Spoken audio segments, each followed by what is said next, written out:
Tumepokea taarifa, tumepokea barua rasmi kutoka klabu ya Simba baada ya kuwa tuliona pia taarifa yao kwenye mitandao ya kijamii, kwa maana taarifa kwa umma. Na ujumbe uliopo kwenye barua yao hautofautiani na ule ambao wameweka kwenye taarifa kwa umma,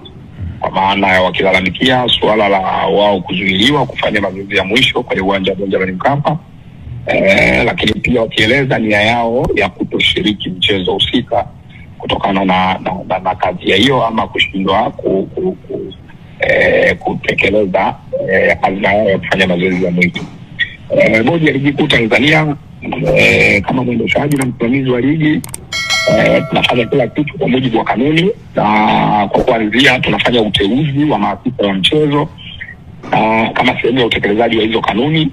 na maafisa wa mchezo ndio ambao wanakuwa na mamlaka kuhusiana na mchezo husika, ikiwemo kusimamia matukio yote yaliyoainishwa kwenye taratibu za mchezo, ikiwemo hilo tukio la mazoezi ya mwisho ambayo limeainishwa kwenye kanuni ya 17 ibara ya 45 ya ligi kuu kuhusu taratibu za mchezo. Kutokana na hilo bodi kwa sasa hivi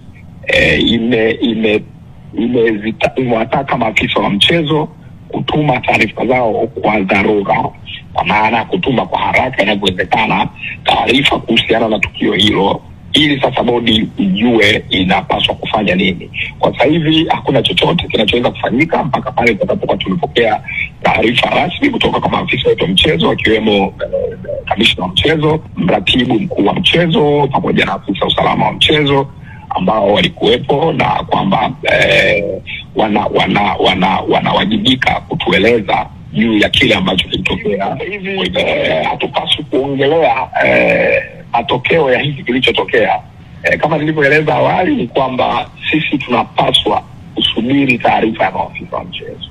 Taarifa ya maafisa mchezo inaweza ikatuambia hiki ambacho tumekiona kwenye barua ya klabu ya Simba ama kikawa ni kitu tofauti. Kwa hiyo kwa sasa hivi si wakati mzuri sana kuanza kuelezea matokeo ya hiki.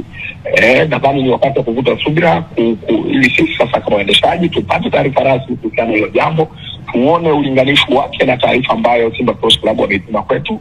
na baada ya hapo basi tutatoa taarifa rasmi tukieleza pia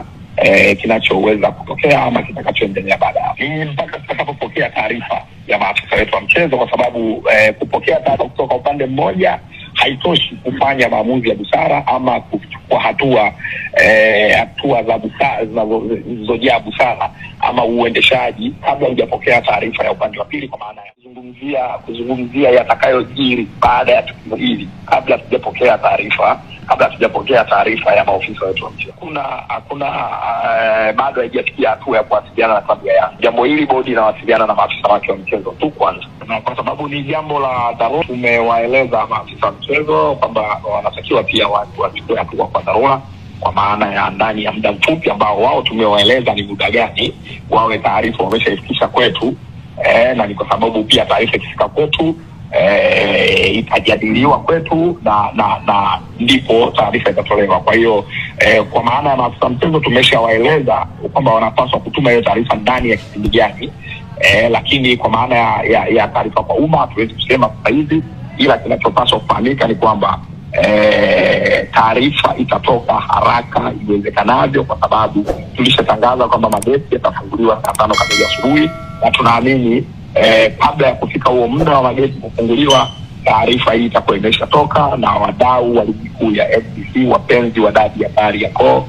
watakuwa wameshapata taarifa kuhusiana na hili. Kuna chochote tunachoweza kuzungumzia sisi bodi ya Ligi Kuu Tanzania kuhusiana na kitakachotokea kabla hatujapokea taarifa za maofisa?